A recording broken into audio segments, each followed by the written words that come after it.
것은 수없이 많이 있습니다. 그러나 그 중에도 꼭 필요한 것은 바로 우리가 구원을 받아서 영원한 영생의 나라에 들어가는 것입니다. 이것이 그야말로 축복 중에 가장 큰 축복이요 지상 최대의 축복이라 할 수 있겠습니다. 우리가 예수님을 믿고 구원을 얻었으면 이제는 나의 사랑하는 가족을 구원하고 가정을 복음화하여야 하는 것입니다. 이것이 하나님께서 우리에게 주신 사명입니다. 이 사명을 우리가 반드시 감당하여야 하는 것입니다. 나만 예수 믿고 구원받았다고 기뻐할 것이 아니라는 것입니다. 우리가 기뻐하는 동안에도 나의 사랑하는 가족들은 지금 사망의 바다에서 허우적거리고 있습니다. 주요 불 속으로 지금도 달려가고 있습니다. 저들의 부르짖음을 듣고 구원하여야 하는 것입니다. 성도들 가족 중에 상을 당하여 슬픔에 잠긴 가정을 방문할 때면 종종 그분이 복음을 듣지 못하고 죽었다는 사실을 우리가 확인할 때 우리의 가슴은 항상 저려오곤 하는 것입니다. 오늘 19절, 20절을 17절에서 19절을 다시 한번 읽어봅니다. 인자야 내가 너를 이스라엘 족속의 파수꾼으로 세웠으니 너는 내 입의 말을 듣고 나를 대신하여 그들을 깨우치라. 가령 내가 악인에게 말하기를 너는 꼭 죽으리라 할 때에 너가 깨우치지 아니하거나 말로 악인에게 일러서 그의 악한 길을 떠나 생명을 구원하게 하지 아니하면 그 악인은 그의 죄악 중에서 죽으려니와 내가 그 핏값을 너의 손에서 찾을 것이고 너가 악인을 깨우치되 그가 그의 악한 마음과 악한 행위에서 돌이키지 아니하면 그는 그의 죄악에서 죽으려니와 너는 너의 생명을 보존하리라. 사실 이 말씀 우리가 꼭 명심해야 되겠습니다. 오늘 말씀에서 에스겔에게 말씀하시는 하나님의 음성이 들리십니까? 믿지 않은 가족에게 복음을 전하지 않았고 결국 그 사람이 복음을 듣지 못하고 세상을 떠났다면 그와 함께 살고 있던 믿는 가족들도 심판받는 것을 각오해야 할 것입니다. 물론 그들 가운데 눈물을 흘리고 애를 쓰며 수없이 복음을 전하려고 몸부림쳤지만 그들의 강팍한 마음으로 복음을 듣지 않았기 때문에 마지막까지 하나님 없이 살다 죽은 사람들도 있을 것입니다. 그러나 우리 중 많은 그리스도인들은 그래도 최선을 다하지 않고 있다는 데 문제가 있는 것입니다. 죽은 그 사람이 1년에 한 번씩 만나는 먼 친척이라고 하더라도 우리는 하나님의 준엄한 심판의 책망 역시 면할 수 없을 것입니다.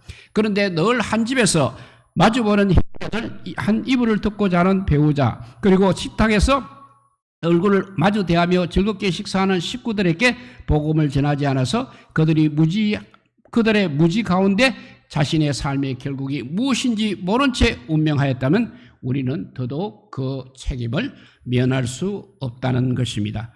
하나님께서는 에스겔에게 말씀하신 것처럼 우리의 손에서 그들의 핏값을 찾을 것이라고 했습니다.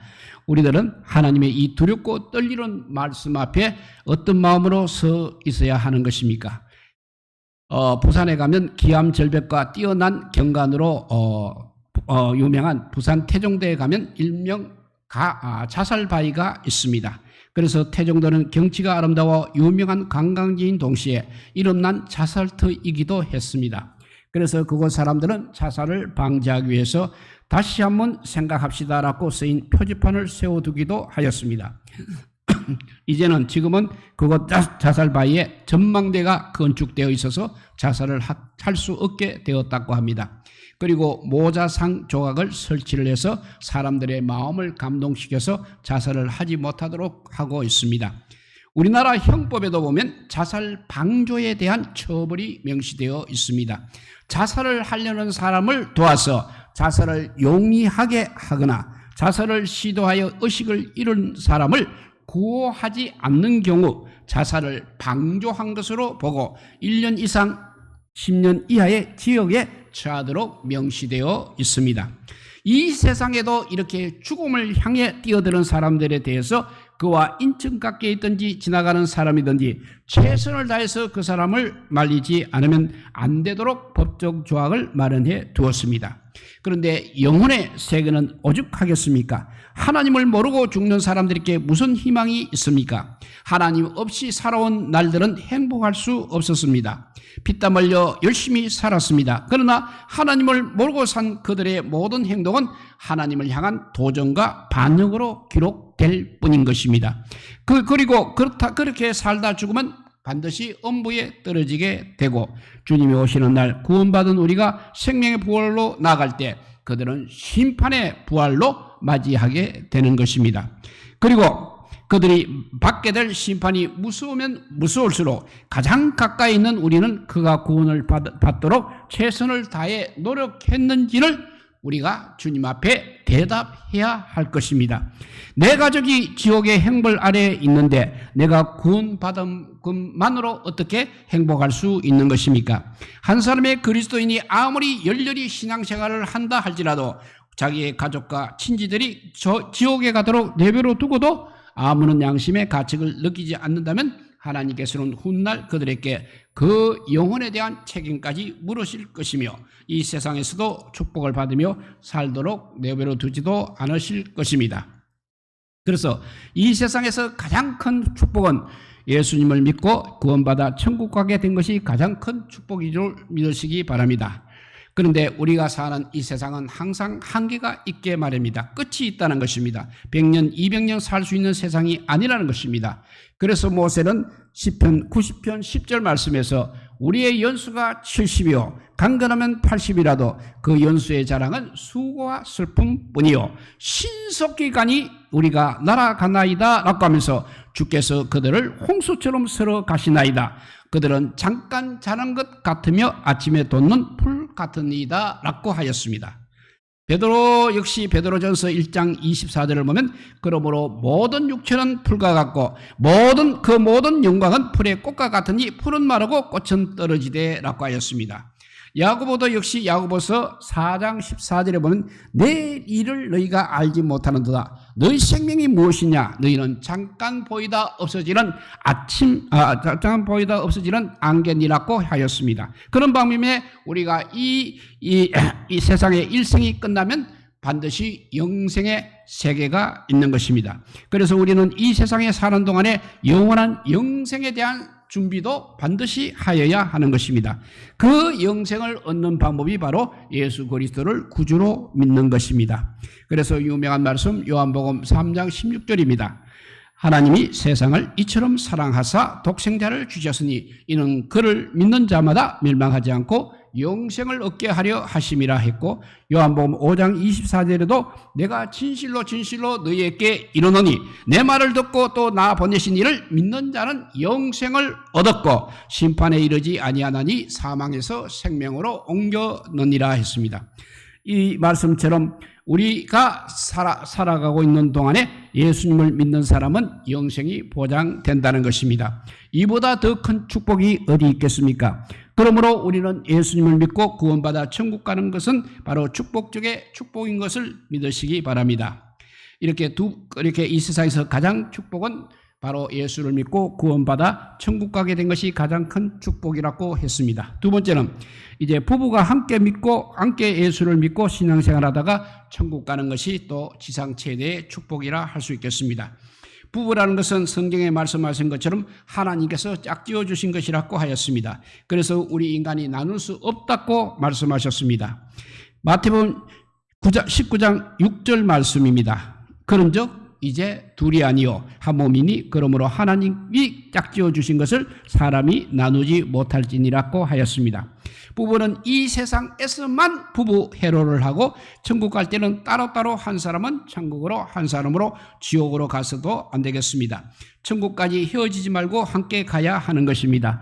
우리들은 두 부부 중에 한 사람이 예수를 믿지 않으므로 어렵게 신앙생활을 하는 것을 많이 보아왔습니다. 그러므로 두 부부가 함께 예수 믿고 신앙생활을 할 수 있는 것 역시 복 중에 복이라 할 수 있는 것입니다. 아브라함이 두 부부와 함께 하나님의 말씀대로 순종하며 살았기 때문에 아브라함은 믿음의 조상이 되었습니다. 그러나 아브라함의 조카 롯은 그의 아내가 하나님의 말씀을 순종하지 않아서 결국 소금기둥이 되어서 죽었습니다. 그리고 롯의 후손들은 저주받은 민족들이 되고 말았습니다. 또 신약 성경에 보면 사도행전에 기록된 브리스길라와 아굴라 부부는 함께 예수를 믿고 구원을 받아서 함께 선교 사업을 열심히 하였습니다. 또 바울을 도와서 이방 선교를 완수할 수 있도록 하였습니다. 얼마나 귀한 믿음의 부부입니까? 그러나 반대가 있습니다. 아나니아와 삽비라 부부는 함께 마음을 같이하여 신앙생활을 잘한 것이 아니라 성령을 속이고 사도들을 속인 죄로 하나님의 진노를 받아서 죽었습니다. 사랑하는 성도 여러분, 우리들의 가정은 부부가 함께 구원받아 천국 갈 수 있기를 주님의 이름으로 축복합니다. 그러므로 아직도 부부 중에 어느 한쪽이 예수님을 믿지 않는 분은 이 세상에서만 해로가 아니고 천국까지 함께 갈 수 있도록 열심히 강구하고 부르짖어 반드시 이루시기를 바랍니다. 이렇게 이 세상에서 가장 축복은 바로 구원받고 천국 가는 것이라고 했고, 부부가 함께 가는 것도 역시 지상 최대의 축복이라고 했습니다.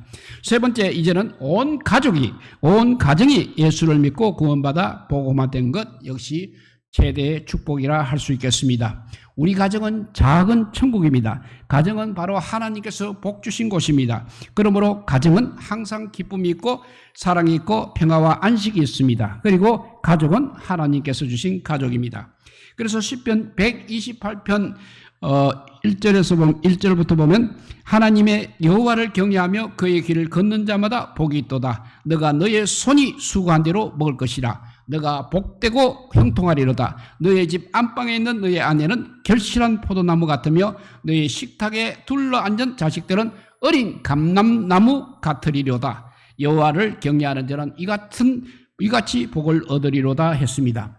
온 가족이 함께 구원받아서 하나님 나라 영생에 들어가야 하지 않겠습니까? 창세기의 노아 가정을 보십시오. 하나님께서 세상을 홍수로 멸하실 때에도 그의 가족 8식구가 함께 구원을 받았습니다. 얼마나 감사한 일입니까? 앞으로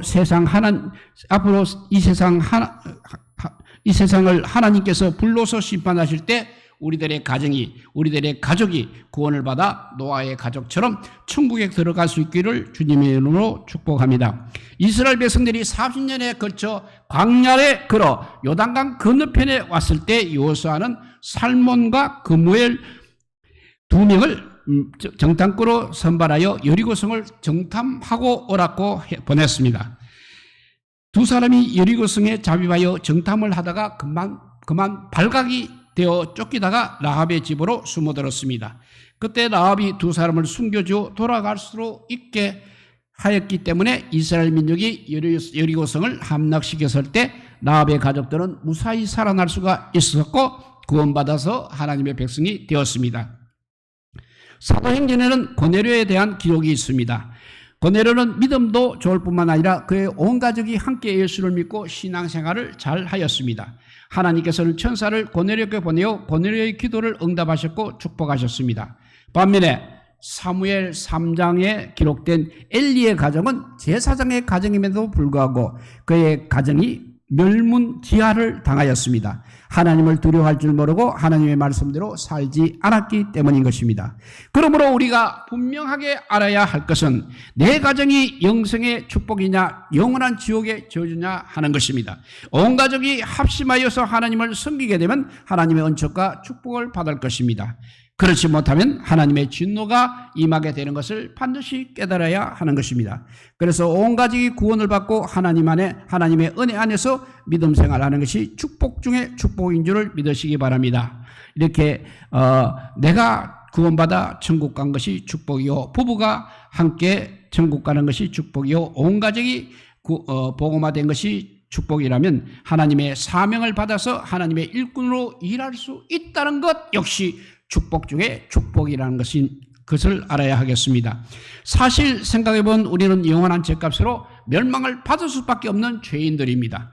하나님의 사랑과 우리 주님의 은혜로 말미암아 구원을 받았습니다. 이와 같이 구원을 받은 것이 감사한데 우리에게 일을 할 수 있는 사명까지 주셔서니 얼마나 감사합니까?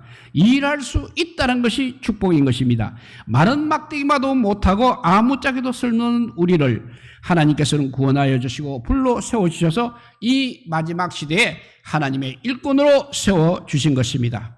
이사야서 43장 1절 말씀입니다. 야곱아 너를 창조하신 여호와께서 지금 말씀하시느니라. 이스라엘아 너를 지으신 이가 말씀하시느니라. 너는 두려워하지 말라. 내가 너를 구속하였고 내가 너를 지명하여 불렀나니 너는 내 것이라 했습니다. 밭 한가운데 전신주가 하나 서 있었습니다. 그 전신주는 항상 밭 주인에게 싫은 소리를 들어야 했습니다. 밭을 갈 때나 씨를 뿌리거나 항상 방해가 된다고 불평과 원망을 하였습니다. 또 그 전신주 그림자 때문에 밭의 곡식이 잘 안 된다고 하였습니다. 그래서 그 전신주는 자기가 아무 쓸모없고 또 방해만 되는 존재라고 생각을 하고 항상 우울해 있었습니다. 그런데 그 전신주에게 한 사람이 찾아와서 그의 존재, 그 전신주의 존재가 얼마나 소중하고 큰 일을 하는 것인지를 알려주었습니다. 너는 결코 무용지물이 아니다.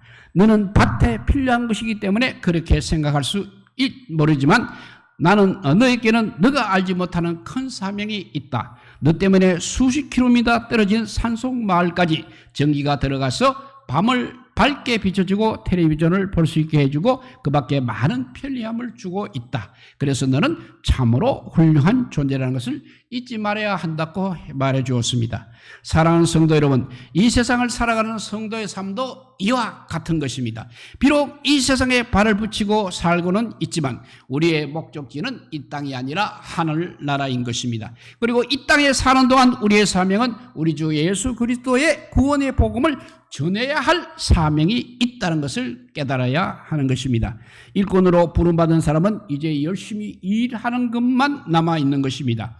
이제는 충실한 일꾼이 되기 위해서 열심히 일해야 됩니다. 그래서 맡은 자에게는 구할 것은 충성뿐이라고 하였습니다.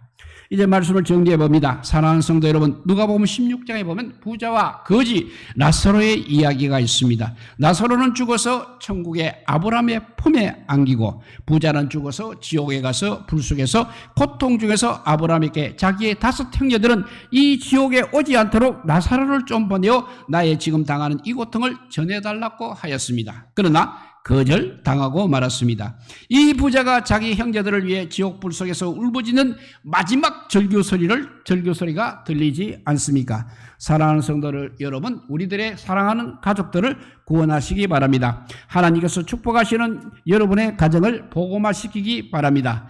이것이 바로 우리 하나님께서 주신 지상 최대의 축복이요 우리 주님이 주신 지상 최대의 사명인 것입니다.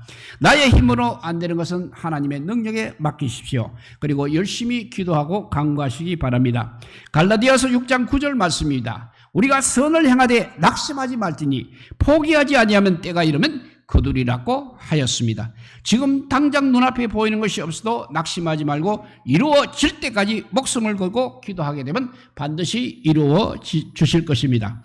그렇게 믿으시면 아멘 하시기 바랍니다. 우리 주님은 마태복음 7장 7절에서 8절에 이렇게 말씀하셨습니다. 구하라 그리하면 주실 것이요 찾으라 그리하면 찾아낼 것이요 문을 두드리라 그리하면 너희에게 열릴 것이니 구하는 이마다 받을 것이요 찾는 이는 찾아낼 것이요 두드린 이에게는 열릴 것이니라 했습니다. 믿고 기도하며 우리 모두가 구원받은 것처럼 우리들의 가족과 우리들의 이웃들이 구원받고 가정이 복음화되기를 우리 주님의 이름으로 축복드립니다. 기도하겠습니다. 사랑의 하나님 감사합니다. 오늘 우리를 이렇게 구원하여 주셔서 주님의 이름을 걸고 우리가 이렇게 예배를 드리게 하여 주시니 감사합니다. 아직도 부족한 믿음이지만 그래도 아버지 주님의 전에 올라와서 이렇게 아버지 주님 앞에 예배드리는 우리 성도들 위해 한없는 은혜를 내려주시고 천국까지 성령 하나님께서 인도하여 주시기를 간절히 빌고 원하옵나이다. 그런데 우리에게 남은 사명을 아직도 여러 가지로 감당하지 못하고 있음을 고백합니다. 이제 우리 믿지 않는 가족과 우리 이웃들까지도 아버지요 함께 와서 믿음 생활하여서 하나님 나라를 가는 아버지요 복을 우리에게 허락하여 주시고 우리가 전할 수 있는 능력과 지혜도 주시고 그들이 구원받을 수 있는 기회를 놓치지 않도록 성령 하나님께서 역사하여 주시기를 간절히 빌고 원하올 때 우리 구주 예수 그리스도 이름으로 기도드리옵나이다. 아멘.